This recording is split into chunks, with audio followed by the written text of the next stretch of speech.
क्यों सिद्ध परत्व योग्यत्व से माने योग्यत्व विशिष्ट से एजंत। यदि सिद्ध परत्व की योग्यता रखने वाले एजंत धातु से आप तो प्रसक्ति मानते हो तो यहाँ आत्म प्राप्ति ही नहीं, ए में ऐसी चीज ही नहीं। लेकिन ये सारी चीजें ध्यान देना है कि एजंत धातु के अंदर इस प्रकार का अर्थ कैसे आया। ये तो ये इसलिए आया कि आपके निषेध वाक्य का अर्थ है सिद्ध योग्य, तो सिद्ध योग्य भी निषेध करेगा तो उसके अंदर सिद्ध विधि के अंदर सिद्ध की योग्यता रहनी चाहिए। जिसके अंदर त्रिकाल बाधित है सिद्ध योग्यता, उसमें निषेध का प्रश्न ही नहीं है, वास्तविक नहीं। तो विधि भी वैसी होनी चाहिए जैसा निषेध। निषेध सिद्ध योग्य भी निषेध करता है, सिद्ध योग्य एजंत से आत्मन भवत, वास्तविक नहीं। तो प्राप्ति स्थल का जो एजंत धातु है उसमें भी यही लिया जाएगा, क्योंकि मने निषेध विधेय विधेय और सजातीय, इसलिए विधि वाक्य में भी सिद्ध योग्यता होनी चाहिए। तो एजंत सिद्ध योग्यत्व एजंत धातु आत्म प्रसक्ति यदि स्वीक्रियते तदा नात्व प्रसक्ति ही, इसलिए एक कार्य में नहीं है। क्यों सिद्ध परत योग्यत्व विशिष्ट एजंत नहीं आया, सिद्ध की योग्यता नहीं। सिद्ध परत योग्यत्व से आत्मवेद स्वीकारा न अत्र आत्म प्रसक्ति यदि स्वीक्रियते तदा तिगंत घटक तिंग मात्रस्यापि न प्रसक्ति। इसे तिगंत घटक जो तिंग है उसमें आत्म प्रसक्ति नहीं। हेलो अच्छा, ये एक तो ये अब सब आगे भैरव नहीं कुछ कह रहे हैं, पढ़ो उसको। भैरव टेढ़ा है यहाँ का, ये सब मैंने हिंदी अनुवाद कर दिया है। सब मैंने भैरव का 90% हिंदी अनुवाद किया है पंचसंधि का, इसलिए भैरवी साथ में लगाया है। जितना विमर्श है वो हमारा कुछ विमर्श नहीं, सिर्फ भैरवी का अनुवाद है, क्योंकि टेढ़ा है उसको अनुवाद किया लगा करके किया है, इसलिए जो है उसको पढ़ लो क्या है। सिद्ध परत योग्यत्व से आत्मवेद स्वीकारा न अत्र आत्म प्रसक्ति यदि स्वीक्रियते तदा तिगंत घटक तिंग मात्रस्यापि। तिगंत हो गया शिष्य, तद घटक ए, उसको आत्म प्रसक्ति नहीं। धातु जब तैयारी तब प्राप्त होगा है, लेकिन केवल इनको जब धातु का अध्ययन करेंगे तब प्राप्त होगा, उद्देश्य नहीं हो सकता। मुझे एक उद्देश्य धातु ही है और उद्देश्य है। एक आदमी क्या कह रहे हैं, फिर इनका सुन रहे हैं। उद्देश्य आधे उद्देश्य सिद्धि, इसमें धातु का धातु ग्रहण खंडन कर दिया गया, वो अलग है। अब किंच से कहा सत्य धातु, यदि इसमें धातु संबंध रख दो, एजंत धातु और आत्म यही अर्थ करो, तब भी एक ही आत्म प्रसक्ति नहीं है। क्यों? एजंत सिद्ध योग्यत्वाभाव, एजंत जो धातु हो जाने पर उसमें सिद्ध की योग्यता नहीं। ये यहाँ तक हो गया। चलिए आप क्या कहते हैं? प्रत्येक कभी भी दूसरे प्रत्यांतर को नहीं ला सकता। क्यों नहीं ला सकता? क्योंकि प्रत्यय से दूसरा प्रत्यय लाओगे तो संख्या काल बताओगे, अब वो ये कहीं रहा तो उतार था नाम अनन्य लभ्य हो सकता है, तो अन्य लभ्य हो गया, इसलिए आगे लाने का सामर्थ्य नहीं, धातुत्व तो रह जाने पर भी नहीं।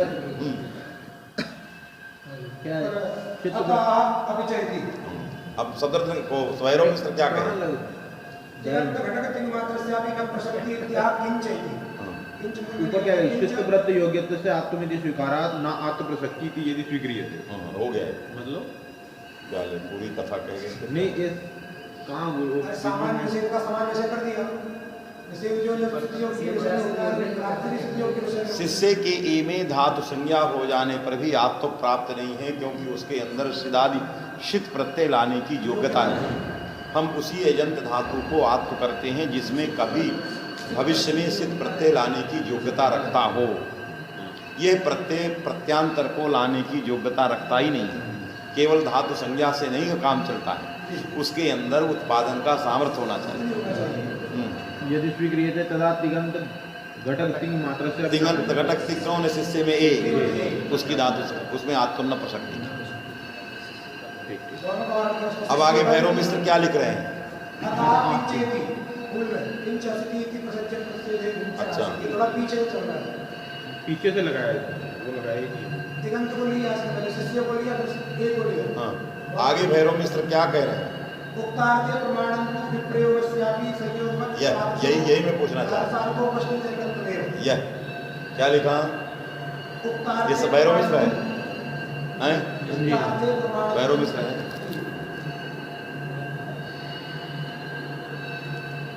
किंच किंच मूल का प्रतीक है। किंच असिति प्रसज्ज प्रषेध सिद्ध प्रद योग्यत्वस्य आत्मविधानात् नात्र आत्म प्रसक्ति ही। अब लिखा किंचैति, किंचा के ऊपर कहाँ गया? किंचासिति अतएव गोभ्याम इत्यादि सब तो मैं बता ही दिया, परिदास ये सब बता ही दिया। किंच उक्तार्थे प्रमाणंतु, यही मैं आपसे बता रहा था कि इस प्रकार के अर्थ में प्रमाण कैसे। आपने कहा ए यंतस्य उपदेशे धातोः आत्म सिद्ध योग्यता विशिष्टस्य सिद्ध प्रत्यय योग्यत्व विशिष्टस्य यंत, ये कैसे पा गए इसमें? आप विधेय में आत्म विधायक वाक्य में सिद्ध प्रत्यय योग्यत्व ये विशेषण कहाँ से पा गए? विधि निषेध वाक्य अलग है। असिति अर्थात सिति सति न भवति आत्मम लगा, लेकिन इस विधि वाक्य में आप कह रहे हो कथम भूतस्य यंतस्य धातोरात्मम, कहाँ सिद्ध प्रत्यय योग्यत्व विशिष्टस्य यंतस्य धातु, ये सिद्ध प्रत्यय योग्यत्व विशिष्ट ये अर्थ कहाँ पा गए? क्योंकि ये तो परिदास की तरह जा रहा है। आपका अन्वय विधि वाक्य में एक वाक्यतया हो रहा है, ये तो निषेध बैठा था। निषेध के चीजों को आप इधर अन्वित कर रहे हो विशेषण में, तो ये कहां से विशेषण पा गए जब प्रसज्ज प्रषेध है? इसमें प्रमाण क्या? बात समझे कि नहीं? तब कहा उक्तार्थे, हमने जो अपने विधि वाक्य को परिष्कृत किया है सिद्ध प्रत्यय योग्यत्व विशिष्ट से यंतस्य धातोरात्मम, इसके अंदर हम प्रमाण दे। उक्तार्थे प्रमाण किमस्ति प्रमाणम, तो लिखा हाँ उक्तार्थे प्रमाणन्तु विप्रयोगस्यापि संयोगवत् तादृशार्थोपस्थिति जनकत्वमेव। तो देखो इन्होंने कहा कि क्या लिखा? विप्रयोगस्यापि संयोगवत् संयोगवत्, तादृशार्थोपस्थिति जनकत्वम, ये जो है दृष्टांत दे रहा है। विप्रयोगस्यापि संयोगवत् तादृशार्थे, विप्रयोग माने वियोग है कि नहीं? तो विप्रयोग भी और संयोग ये दोनों एक दूसरे के पूरक होते हैं। विप्रयोग जैसे कह दिया गया अवत्साधीन और सवत्साधीन, बात में कि नहीं? तो यहां जो संयोग है सवत्स के संयोग से धेनु शब्द अनेकार्थ कहा, बात में कि नहीं? किंतु वत्स के संयोग से जो धेनु माने प्रसूत गाय है, जो प्रसूत गाय है, नव प्रसूता जो गाय है उसका बोध होता है। क्यों? वत्स संयोगा। और अवत्सा कहने से जो दूध नहीं देती उसका, तो अवत्सा कहने से संयोग यादृशम अर्थम कारयति, विप्रयोग भी तादृशम अर्थम कारयति। तो अवत्सा में वत्स का विप्रयोग है, तो वत्स का विप्रयोग भी वही अर्थ कराएगा जैसे संयोग के कारण हुआ है। क्योंकि संयोग विप्रयोगश्च साहचर्यम विरोधिता, बात में कि नहीं? संयोग विप्रयोग साहचर्य विरोध ये सारी चीजें जो हैं ये विशिष्टार्थ के प्रतिपादन में सहयोग करते हैं। तो जैसा संयोग विशिष्टमर्थम धेनोः करोति, उसी प्रकार से विप्रयोग भी उसका वही अर्थ करता है। क्या करेगा? अवस्था को मतलब मने ये भी प्रसूत आ गऊ, क्योंकि वत्स का अभाव तभी हो सकता है जब उसके अंदर उत्पादन की योग्यता रहे। सर्वथा बांझ गाय उसका अर्थ नहीं रह सकती। उस बच्चा पैदा कभी जीवन में ना करने वाली गाय, ऐसा अर्थ। गाय तो वो भी हो सकती है जो कभी जीवन में वत्स करे ही। इसका बछड़ा मर गया, मर जीने से बात नहीं है। बात बहुत सारी स्त्रियां हैं जो जिनके अंदर अपुत्रा होती, पुत्र होते ही नहीं। बहुत सारी गायें हैं जो कभी ब्याती ही नहीं। तो बहुत सारी गायें हैं जो ब्याती नहीं हैं। तो वत्सा सवत्सा कहने से बोध होता है कि जो है ब्याने वाली गाय, तो अवत्सा कहने से ब्याने वाली गाय का ही बोध होगा, क्योंकि उसके अंदर वत्स का राहित्य तभी होगा जब उसमें ब्याने की क्षमता होगी। जब वो चीज ही नहीं होगी तो विरोध की क्या बात है? निषेध, बात में कि नहीं? तो आपका अस्थिति जो है यदि स्थिति योग्यत्व को कह रहा है तो उसका विप्रयोग जो है अस्थिति विप्रयोग, यदि उसमें स्थिति योग्यत्व को कह रहा है तो उसके संयोग में इसको भी कहेगा। क्योंकि संयोगवत विप्रयोग होता है। विप्रयोगा संयोगवत, संयोगा विप्रयोगवत। जैसा संयोग वैसा विप्रयोग, जैसा विप्रयोग वैसा सिद्धि। विप्रयोग आपका सिद्ध प्रति योग्यत्व बैठा हुआ है स्थिति में। विप्रयोग में वहां पर जहां आत्म का विप्रयोग है तो आत्म के विप्रयोग स्थल में सिद्ध योग्यत्व बैठा है, तो आत्म के संयोग स्थल में भी सिद्ध योग्यत्व जाए। ये इसके कारण ये अर्थ निकलता है। नहीं कोई कहेगा ना कि ऐसा क्यों। अवस्था कहने का मतलब ये नहीं कि सृष्टि में नवे आने वाली, कभी ब्याह ही नहीं सकती, इसकी बच्चेदारी निकाल दी गई, ब्याह ही नहीं सकती, ऐसी गाय नहीं। ऐसी गाय इदानी वत्स नहीं, लेकिन ब्याती है, ब्याने की योग्यता है, धेनु ब्याने की योग्यता है। उसी तरह ऐसा एजंत धातु लेना जिसके अंदर सिद्ध की योग्यता हो, क्योंकि निषेध उस तरह का है, तो उसका निषेध जैसा है अर्थात विप्रयोग जैसा है तो संयोग भी वैसा होना चाहिए। बस में कि नहीं, इसलिए हमने विधि वाक्य में भी सिद्ध प्रयोग्यत्व जो है लाद दिया विप्रयोगा, क्योंकि विप्रयोग में बैठा था। बात समझ आई? यही इस युक्ति में प्रमाण है, नहीं तो ऐसा अर्थ कभी निकल ही नहीं सकता। इसलिए एकार में नात्व प्रसक्ति ही, आत्म की प्राप्ति नहीं।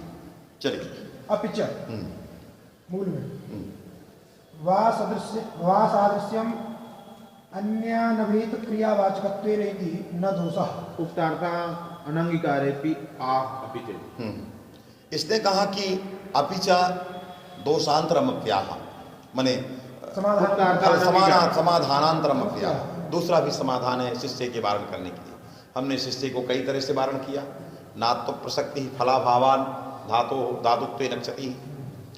दूसरा भी समाधान है, क्योंकि क्रियावाचित्व यदि कहते हैं तो आप कहते हो शिष्य भी क्रियावाची, लेकिन अन्यानभित क्रिया होनी चाहिए। कैसी क्रिया होना चाहिए? अन्यानभित। तो जिस ए में आप क्रियावाचित्व मान के धातुत्व कर रहे हो वो अन्य अभित है, धातु के द्वारा अभित है। हमें किस प्रकार की क्रियावाचित्व लेना है? अन्यानभित क्रियावाची शब्द की धातु संज्ञा करना है। एकार जो क्रियावाची है वो अन्याभित क्रिया का वाचक है। अन्न माने प्रकृति, उस प्रकृति के द्वारा अभित जो क्रिया है तत्क्रियावाचक, इसलिए इसकी हम धातु संज्ञा नहीं कर सकते। लगा वही, लेकिन आप अपिच वा सादृश्यम अन्यानभित क्रियावाचकत्वेन, क्योंकि हम केवल क्रियावाचकत्वेन नहीं लेते हैं, अन्यानभित क्रियावाचकत्वेन लेते हैं। आया? तो अन्यानभित क्रियावाचकत्व ने अपूर्व क्रियावाचकत्व, ये अनुवादक है। अन्यानभित क्रियावाचकत्व का मतलब क्या हुआ? माने अपूर्व क्रिया, अनुवादक नहीं होना चाहिए, ये अनुवादक है, इसलिए हम अनुवादक स्थल की धातु संज्ञा नहीं करते, अन्याभितत्वात्। इसलिए क्रियावाचकत्व सर्वथा अपूर्व क्रियोपस्थापकत्व होना चाहिए, ये अनुवादक है, इसलिए इसमें धातुत्व की आपत्ति नहीं है। तिगंत में क्या करें? ए तो जो है अन्य प्रकृति के द्वारा अवैध है, लेकिन पूरे तिगंत की धातु तो इसमें तो आत्म प्रसक्ति मान के कर रहा है, उपदेश मान के लेकर। तिगंत में उपदेश नहीं, ये सारा विचार उपदेश को लेकर के दृष्टिकोण करके कर रहा है। क्योंकि ए में यदि क्रियावाचित्व है तो क्योंकि उपदेश बैठा है, हाँ, वो तो उपदेश समझ के कह रहा कि यदि उपदेश है कथनचित ही हो सकता है, लेकिन अन्यानभित क्रियावाचकत्व होना चाहिए, इसलिए अन्याभित क्रियावाचकत्व है, इसलिए एवं। क्योंकि अत्र से का अत्र एक प्रत्यय से धातुत्वापत्तिर्बोध्या, तो हमें प्रत्यय की चर्चा करना। प्रत्यय में जो है तादृश क्रियावाचकत्व नहीं, यादृश क्रियावाचकत्व अपेक्षित। अभी च वा सादृश्यम अन्यानभित क्रियावाचकत्वेन न दोषः इत्यत आहच्च इति। इसलिए कहा दूसरा भी फल दिया, क्योंकि एकार में शिष्य में किसी भी प्रकार के धातुत्व रहने पर कोई क्षति नहीं है। क्यों? प्रत्यय आदि लाने का सामर्थ्य नहीं है, अतः धातु माने सिद्ध परत्व योग्यता नहीं है, इसलिए आत्म प्रसक्ति वहां नहीं है।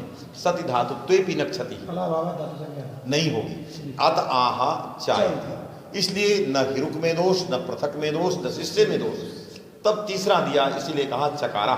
चकार से किसी अन्य प्रयोजन को बताना चाह रहा है। यदि आप क्रियावाचित्व मात्र देते हो, भवादया नहीं देते हो, तो चकारात किसी प्रयोजन को बताना चाह रहा है। क्या है चकारात? सूत्र शेष भाष्योक्तेषु, सूत्र शेष भाष्योक्तोष, भाष्योक्तोष, इसी सूत्र में जो बचा हुआ भाष्य, जो ये भूवादेव धातु जो सूत्र है, इस सूत्र का अवशेष जो भाष्य है, उस भाष्य में जो कहे गए प्रयोजन है, उनके अनुसार उक्तेषु, उनके सिद्धांतों के अनुसार जाने तो उसी की उक्त भाष्य को अवशिष्ट जो उक्त भाष्य है, भाष्योक्त से सिद्धांत है, उसी को चकारात लाना चाहिए। वो क्या है? अवशेष सूत्र शेष भाष्योक्तेषु आणवयति तो कहा इत्यादि वो अवशेष भाष्योक्त प्रयोजन है आणवयति, वाट्टयति। आणवयति में आण ये क्रियावाची प्राकृत शब्द है। क्या शब्द है? अपभ्रंश है। इसका अर्थ है आज्ञापयति, वाट्टयति वर्तयति। वट्टयति वर्तयति, तो वट्टयति जो प्रयोग है वो वर्तयति में अर्थ में है। आणवयति प्रयोग आज्ञापयति अर्थ में। ये जो आण है,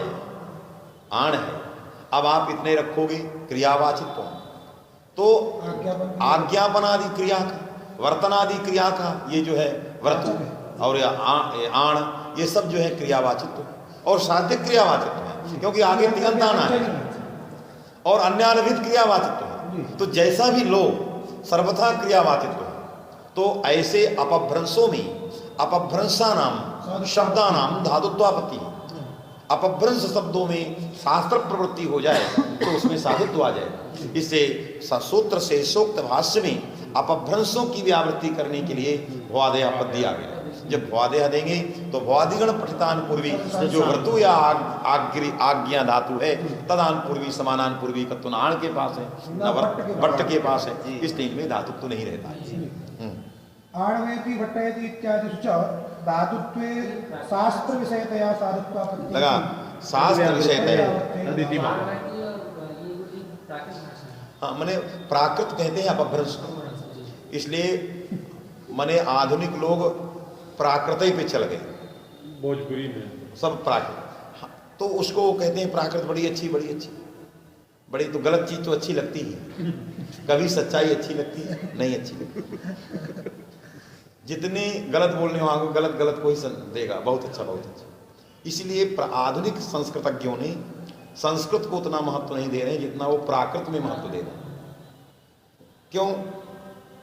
क्योंकि उसमें जा ही नहीं सकते, गेट बंद है, उसमें जा नहीं सकते, तो अपनी उपस्थिति कराएं तो कराएं कैसे? तो जहां हमारा हम जिसको हम हे समझते हैं, पैरों से मार के निकाल देते हैं उसको। भाई आप सब राम राम कहेंगे, अब कोई एक रावण कहने वाला हो जाए तो दृष्टि तो चली जाए, अरे ये कैसा है, तो अपना उसी में प्रसिद्धि पा लेता है। तो इसी तरह ये सब जो है प्राकृत जो है वो अपभ्रंश शब्द हैं, और अपभ्रंश जो है अर्थ के वाचक होते हैं, केवल शास्त्र की प्रवृत्ति नहीं है, इसलिए उसमें साधुत्व नहीं। क्यों? साधुत्वम शास्त्र प्रवृत्ति प्रयोज्यत्व, शास्त्र प्रयोज्य जो है साधुत्व होता है, जिसमें शास्त्र लगता है तो साधुत्व से व्यंग्य है। तो शास्त्रेण साधुत्वम व्यज्यते, वास्तव में कि नहीं? तो शास्त्र जो है उसका व्यंजक है और साधुत्व का। तो जब शास्त्र लगा नहीं तो उसके अंदर साधुत्व कैसे मक्खन की तरह आएगा? नहीं आए।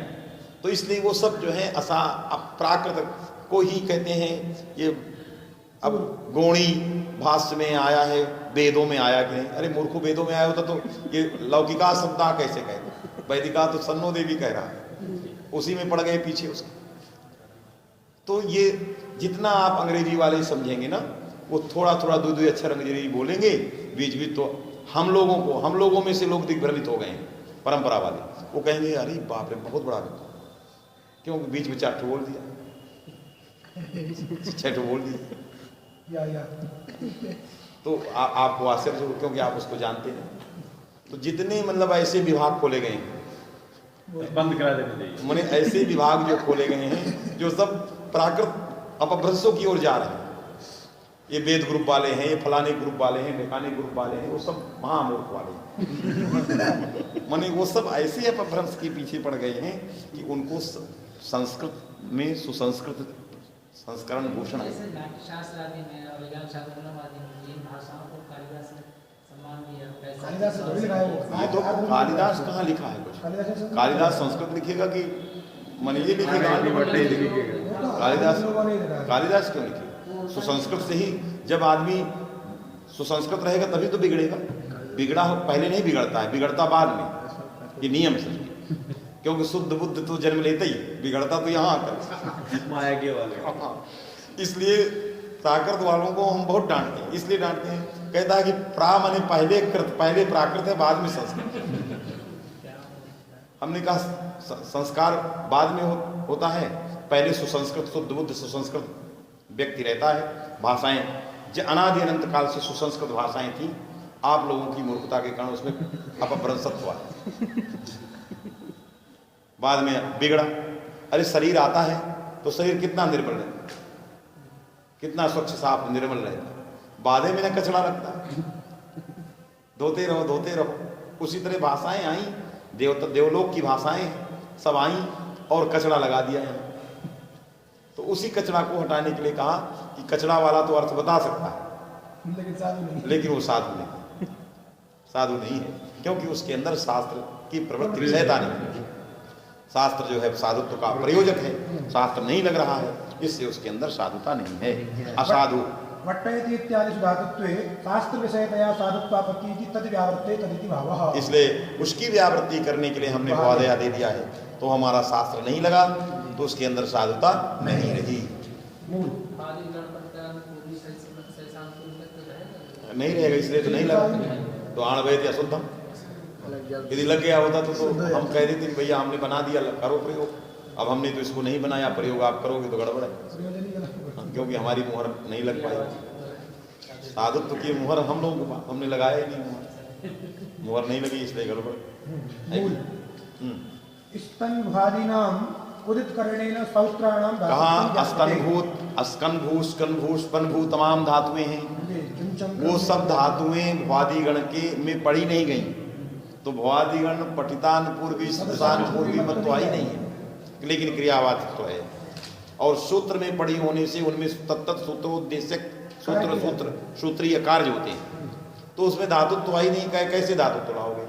तो कहा आनुमानिकम धातुत्व, एतेषां भवादिगण पठिता भावेपि क्रियावाचित्वेन धातुत्वम अनुमेयम।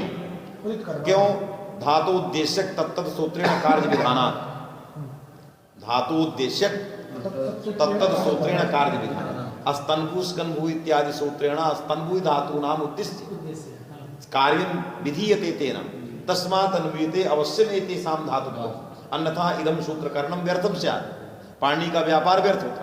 तो आचार्य व्यापार करणात् क्वचित सूत्रेषु सूत्र पठितेषु क्रियावाचक शब्देषु भवादिगण गण पठिता भावेपि तत्र धातुत्वम अनुमेयम व्यवहार बला आया। ये विशेष परिस्थिति। स्तनवादीनां उदित करणेन सौत्राणां धातुत्वं ज्ञाप्यते। ज्ञाप्यते माने बोध्यते, अनुमीयते। चुलुम्पादीनां तु बहुलवेतन निदर्शनम् इति गणसूत्रेण संग्रह। अब चुलुम्पादीनां, चुलुम्प है, ये सूत्र में ही नहीं पड़ी गई, लेकिन कार्य इसका भी होता है। चुलुम्पादीनां धातुत्वम, तो कहा एक गण सूत्र है बहुलम एतन निदर्शनम। जितना भी गण का कार्य है सब बहुलम है। कुचिदन्य देव, तो आचार्य व्यवहारात कुचिदन्य देव से हमने चुलुम्प को भी ले लिया, क्योंकि गण बहुलम एतम एतन एतन निदर्शन, गणे जज्जन निदर्शनम तद बहुलम बोध्यम। गण में जो भी कुछ निदर्शन हो रहा है सब बहुलम बोध्यम। बहुलम मने कुचिदन्य देव, क्योंकि हमें यही जरूरत थी, इसलिए हमने भाष्य मैंने आचार्य व्यवहार बलात्। ऐसा नहीं कि अन्य देव को आप पहाड़ को खिड़की कह दो, मैंने ऐसे व्यवहार नहीं, आचार्य व्यवहार बलात् प्रमाणिक स्थल में हमने उसको ग्रहण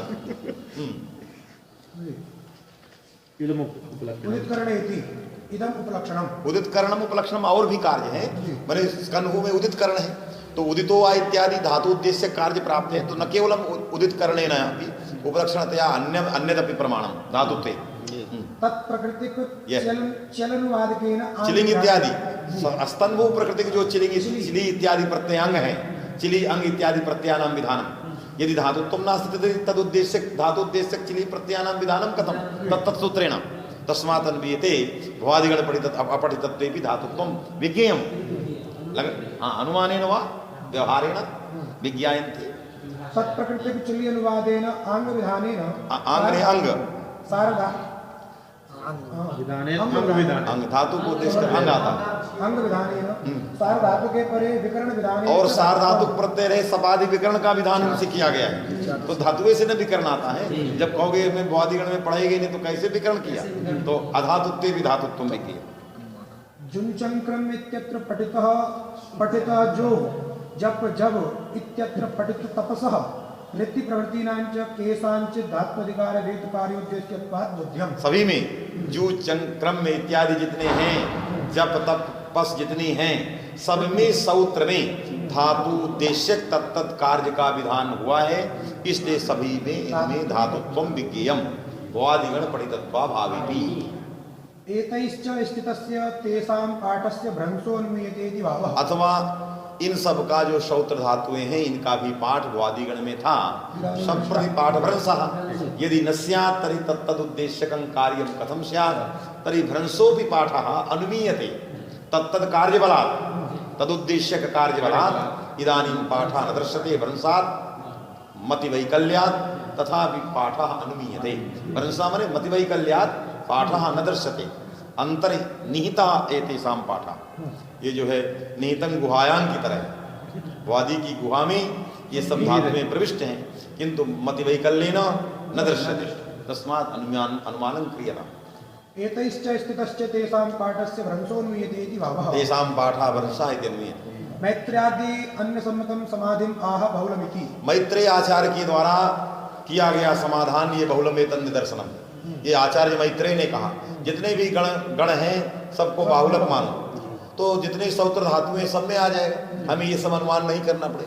तो आचार्य पाणिनि के द्वारा जो संदेश है वो हमारा अनुमान आदि है सामर्थ्यात है। लेकिन मैत्रेय ने कहा मैत्रेण समाधि माह। आचार्य मैत्रेय जो है समाधि माने समाधानम दत्तवान आचार्य यद बहुलम एतन् निदर्शनम। एतत् माने तत्तद् गणीयम कार्यम तत्तद् गणे पाठः बहुलम भवति। आया तो बाहुल्काद अन्येषामपि ग्रहणम। चादयो सत्वे। हाँ पूरा करना चाहते हैं कल समझ। अद्रव्यार्था किम पशु। तो चादय अर्थात चादिगण पठितान पूर्वी सदस्यान पूर्वी मंतः निपाता असत्वे। असत्वे असत्वे मने लिंग संख्या कारकादि नाम अनन्वयित्वे। तो असत्वे मने लिंग संख्या कारकादि अनन्वयित्व विशिष्टाः चादिगण पठितान पूर्वी सदस्यान पूर्वी मंतः निपाता। ये सूत्रार्थ। अद्रव्यार्थाः चादय चादिगण पठितान पूर्वी इत्यादि। अद्रव्यार्था किम पशु। कहा अद्रव्यार्थ क्यों देते असत्व क्यों देते? इतने कहो चादिगण पठितान पूर्वी सदस्यान पूर्वी मंतः निपाताः यही कहो यही लक्षण बनाओ। पदकृत विशेषण क्यों देते? कहा पशु। पशु पशु इसका अर्थ है सम्यक।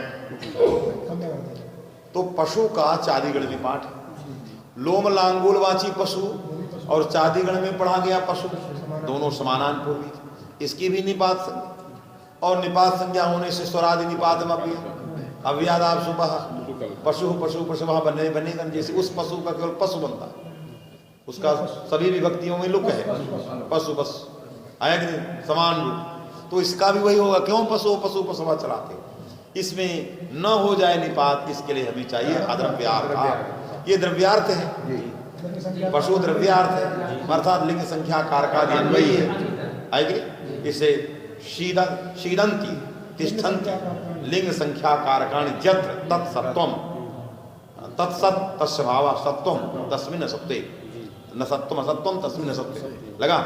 तो शीदंती अथवा शीदतः लिंग संख्ये कारक को हटा देंगे तो शीदतः लिंग संख्ये अथवा संख्या कारके यत्र तत्सत् तस्य भावः सत्वम न सत्वम असत्वम तस्मिन् सत्वे।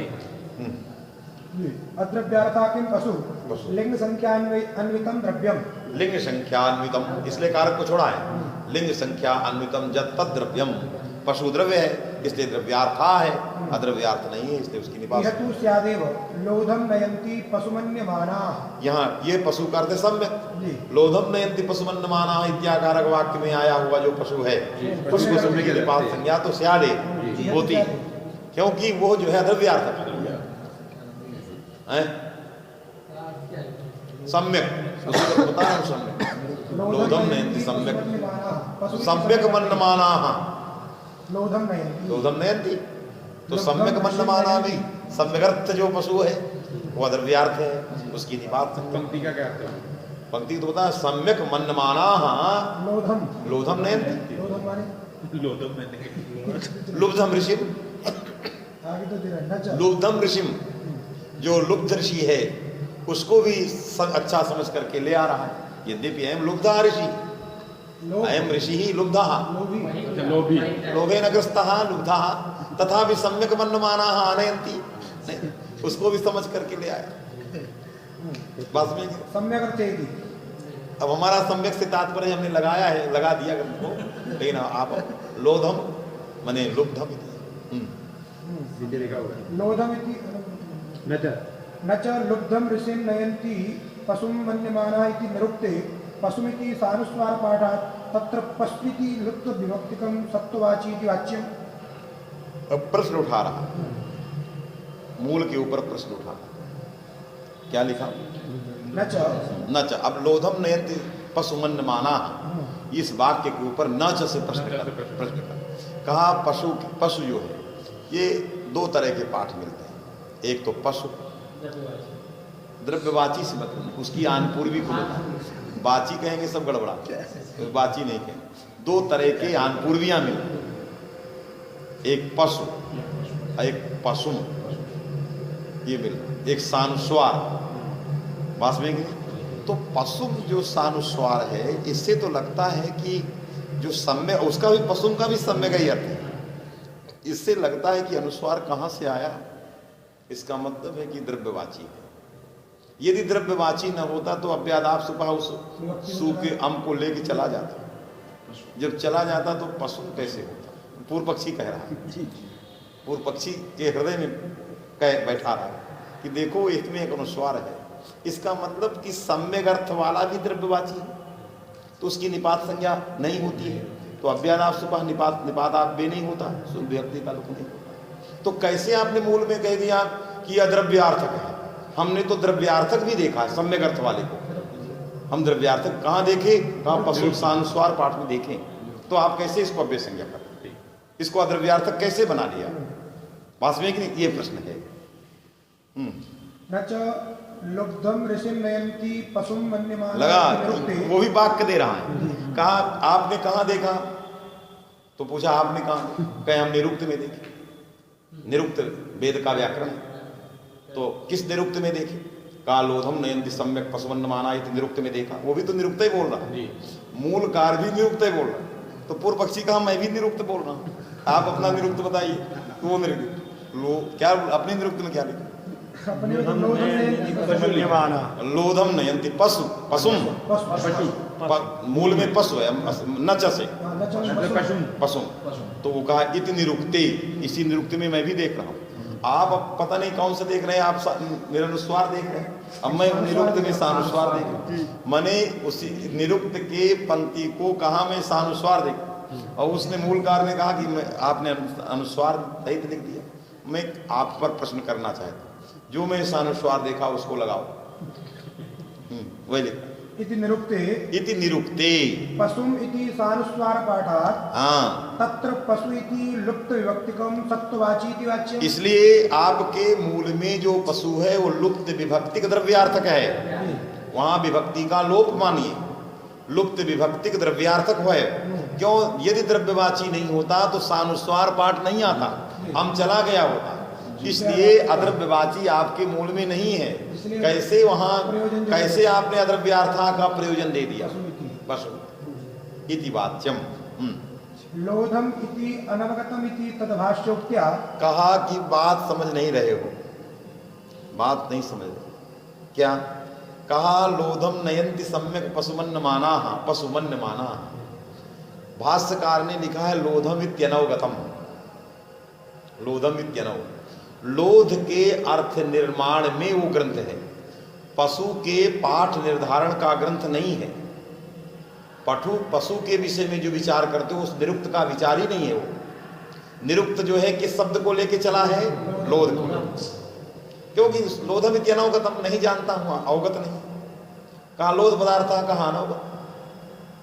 जान ही नहीं निरुक्त का अर्थ है निरुक्त का। फिर आगे उसका अर्थ बताने की कोशिश करेंगे, लुब्धम ऋषिं वास्तविक नहीं। तो लोधम के अर्थ निर्धारण में ये निरुक्त आए हैं। आपने पशु को लेकर के विवाद पैदा कर दिया। सानुस्वार पाठ गलत है। पशु के लिए कोई निरुक्त, क्योंकि पशु को लेकर के यदि भाष्य निरुक्त आता तो अनुस्वार सानुस्वार की चर्चा करता, उसकी चर्चा नहीं है, इसलिए वो तो असत्ववाची है। लोध की चर्चा है, उसका प्रसंग वो बताने जा रहा है। हाँ, लोधमिति अनवगतमिति हाँ। तद्भाष्योक्त्या तन्मात्र निर्णायके तद्भाष्योक्त्या में क्या लिखा? तद्भाष्योक्त्या माने निरुक्त भाष्योक्त्या है, क्या लिखा वेद भाष्योक्ति है?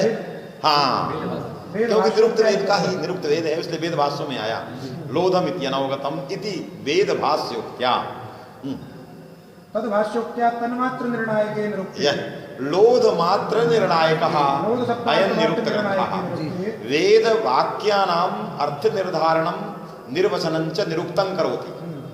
तो लोध इति वेद वाक्य आगतम, लोध इत्याकारक लोधम इत्याकारक शब्द जो है वेद वाक्य में आया। तो लोध इत्याकारक वेद वाक्य में जब अर्थ आया तो वेद भाष्य ने लोधम का अर्थ किया अनवगतम। लोध माने अनवगतम है, लोधम इत्यनवगतम। क्या लिखा? लोधम इति लोधमिति अनवगतमिति तद्भाष्योक्त्या अनवगतम। लोध माने अनवगत, अर्थात सम्यक मन्यमानाः अनवगतम नयंती। ये अनवगत को भी, जिसको जानता भी नहीं उसको भी अच्छा समझ के ले आ रहा। अरे किसी चीज को नहीं जानता है फिर भी कहा कि भाई मैं तो अपनी दृष्टि से सही ले आया, सही ले आया। तो अनवगत पदार्थ को भी ला रहा है सम्यक समझ करके। तो हम लोध को नहीं समझ रहे थे कि लोधः कश्चित जाति विशेषः पुरुषः वा, लोधः काचित जातिर्वा, है कि नहीं, कश्चन वर्णो वा, लोध के विषय में। क्योंकि लोधी जातियां बहुत थी, बहुत सारे लोध थे। तो वेदों में निर्णय किया कि लोध क्या वस्तु है, तो कहा लोध है अनवगत। लोधम इत्यस्य अर्थः अनवगतम, इसलिए प्रथमांत है। इसलिए ये न समझो कि लोध के में अर्थ को नहीं जानता, ये नहीं उसका अर्थ। लोधम पढ़ी दो लकीर अनवगतम, कहा लोधम इत्यस्य का अर्थ अनवगतम। लोध अर्थ किया स्वनाम आख्यात रक्षा रक्त वर्ण से तस्य पर्याय। तो उसने जो भी किया, लोधम इति अर्थ अनवगत। वेद भाष्यों में लोध का अर्थ आ गया अनवगत। क्यों? सम्यक मन्यमाना का अर्थ ही बता रहा है कि कोई चीज नहीं जानता जिससे उसको सम्यक समझ रहा है। उत्तर में सम्यक मन्यमाना बता रहा है कि किसी चीज को न जान करके भी सम्यक समझ रहा है। तो अनवगतम नयंती कथम सम्यक मन्यमाना, ये सम्यक मन्यमाना पुरुषाः नयंती किम लोधम अनवगतम पदार्थम। ये अनवगत पदार्थ को भी ला रहा है। कौन ला रहा है? सम्यक मन्यमाना केचन पुरुषाः भवन्ति ते नयंती। इसलिए लोधम इति अर्थ निर्णायकम इदम निरुक्तम वेद भाष्यात् न पशु पाठ निर्णायकम। इसलिए इस निरुक्त के बल पर आप नहीं कह सकते कि पशु शब्द सत्ववाची। क्यों? इदम वाक्य निर्णायकम वाक्यार्थबोधकम यद वेद भाष्यम तद्भाष्यम नहीं पशु शब्दस्य सानुस्वार निरनुस्वार विषयकम विज्ञानं कारयति अपितु लोध विषयकम ज्ञानं कारयति। तस्मात् भवतां पूर्वपक्षः सर्वथा असंगतः अस्मिन् पाठे नास्ति किमपि प्रमाणं वेदादौ अनुक्तत्वात्। वास्तव में वेद उसका निर्णायक नहीं, कुछ कहा नहीं गया।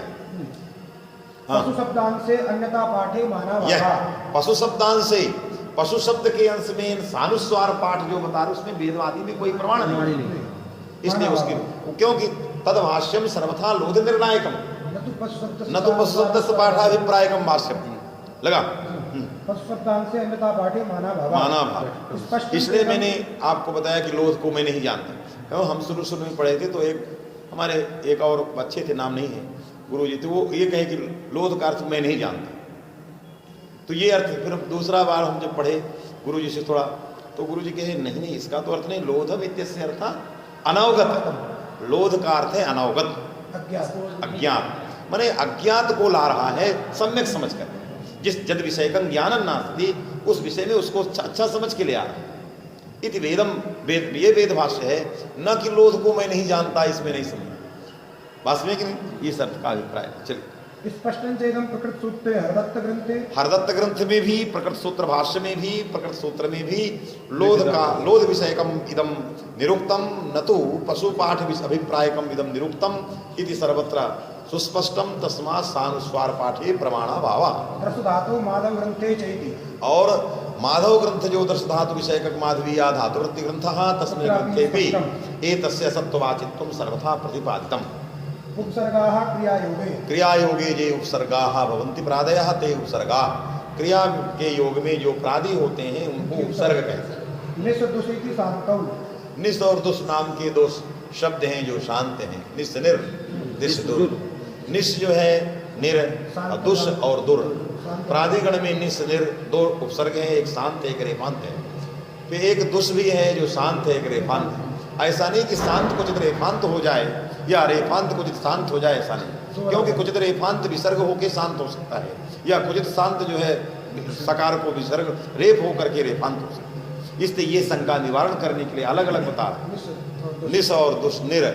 ऐसा नहीं कि एका ही उपसर्गा निस ऋतु विसर्गे मैंने विसर्गे रेपे रेपांता है कि नहीं, पुनः विसर्ग आ जाता तस् सकारे शांत, ऐसा नहीं। भिन्नौ भिन्नौ जो है प्रादिगण में जो है दो शब्द निस निर निस निर निस दो शांत है, और निर और दुर नाम के दो रेफांत हैं।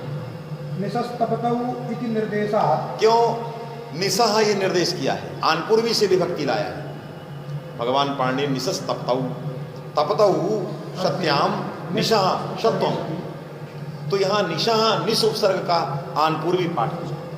बात में कि नहीं निशा कैसे कहते, तो शांत नाम का एक आनपूर्वी थी प्रादिगण में, उस आनपूर्वी को अनुकरण करके विभक्ति ला दिया निशा आया। निराकुशा, निराकुशा में आचार्य पाणिनि ने निरिदान पूर्वी का अनुकरण के निरा प्रयोग बनाया। इससे शांत में भी प्रमाण है, रेफांत में भी। तो निसस्तपतौ शांते प्रमाणम, निराकुशा इति रेफांते प्रमाणम। निसस्तपतौ इति निर्देशात् अयोगवाहानाम अविशेषेण इति प्रकरणे निष्कृतम दुष्कृतम इति उदाहृत्य। और अयोगवाहानाम अविशेषेण, अयोगवाह में अविशेषतः सामान्यतया जो है जीवामिल उपसर्ग विसर्ग आदि नाम पाठः कर्तव्य। ये अयोगवाह में विसर्ग आदि का पाठ करके उदाहरण दिया। निष्कृतम निष्कृतम दुष्कृतम जो है उदाहरण दिया। निह के विसर्ग को मूर्धन सकार को मूर्धन विसर्ग किया, शकार किया, और उसको मूर्धन सकार किया। क्यों? प्रत्यय विसर्ग से चा प्रत्यय से इकार उकार उपधा में हो जिसके, ऐसा जो समुदाय तदंत जो विसर्ग, उस विसर्ग को शकार होता है यदि वह प्रत्यय रूप विसर्ग से भिन्न विसर्ग हो। तो इसका मतलब है कि शांत था तभी तो रेफ आया, फिर विसर्ग हुआ, तो प्रत्यय रूप विसर्ग से भिन्न विसर्ग, वो विसर्ग जो है प्रत्यय रूप विसर्ग से भिन्न विसर्ग, और उस विसर्ग को मान करके वहाँ मूर्धन्य सकार हुआ। चा प्रत्यय, तो निष्कृतम कुप्पो परयो दुष्कृतम, तो निष्कृतम दुष्कृतम जो उदाहरण हैं, ये उदाहरण भी जो है बता रहे हैं कि रेफांत और शांत दोनों हैं। रेफांत में भी विसर्ग को शकार होगा, शांत में ऋतु विसर्ग होकर के विसर्ग होगा, फिर शकार होगा। बात में नहीं, क्योंकि विसर्ग संबंधी शकार को करता है। इकार उकार उपधा में हो जिसके, ऐसा जो पद तदंत जो विसर्ग, उस विसर्ग को मूर्धन्य शकार होता है। कुप्पो परयो प्रत्यय से, प्रत्यय रूप विसर्ग से भिन्न विसर्ग से, प्रत्यय रूपी विसर्ग से जो भिन्न विसर्ग आया। क्या लिख रहे हैं? निष्कृतम दुष्कृतम इति उदाहृत्य इदुपदस्य सकारस्य यो विसर्जनीय इति भाष्यकारोक्तेश्च। हाँ, इदुपदस्य में सुते विसर्जनीय से यह सकार, विसर्ग को जो सकार हुआ, तो पहले क्या था? रेफ था, उसको विसर्ग हुआ, उसको सकार हुआ। इससे रेफांत का भी प्रामाण्य मिल रहे हैं। उपसर्गस्यायतो इति सूत्रे भावनोपि एवं। उपसर्गस्यायतो, आयतो मने धातु पड़े हो तो उपसर्ग के रेफ को लत्व होता है। यदि रेफांतः उपसर्गान स्यात् तो निलयते इति रूपम कथम स्यात्, दुलयते इति रूपम कथम, क्योंकि वो रेफ उपसर्ग के रेफ को लकार कर, पास में रेफ को लकार कर, तो उपसर्गस्य आयतौ, आयतौ परतः उपसर्गस्य रेफस्य लत्वम, इसलिए रेफांतौ आया। उपसर्गस्य आयतो इति सूत्रे भावनोपि एवं। और उपसर्ग तुम्हें वामनाचार्य ने भी रेफांत माना है, शांत माना है। निरह कुश सुदूरो अधिकरणे इति निर्देशात् ये रेफांत में, क्योंकि वहाँ शांत थे, सब शांत को रेफांत हुए। विसर्ग निलयते में तो रेफांत है, फिर निराकुशा निराकुशा में रेफांत का प्रमाण है, दुराह रेफांत का प्रमाण है। सुदुः अधिकरणे हम्म। भावनोपि सुदूरो एवमिति सुदूरोधि करने में दुर रेफांत है। भावनोपि एवमिति हाँ। तत्र ही दुःशान्ते की तेनोक्तम दुषस दुषः दुष ये शांत है यदि वामनाचार्येण स्वकीय ग्रंथे उत्तम तस्मात् एतस्य शांतत्वे प्रमाणम इति संज्ञा प्रकरणं इति संज्ञा प्रकरण।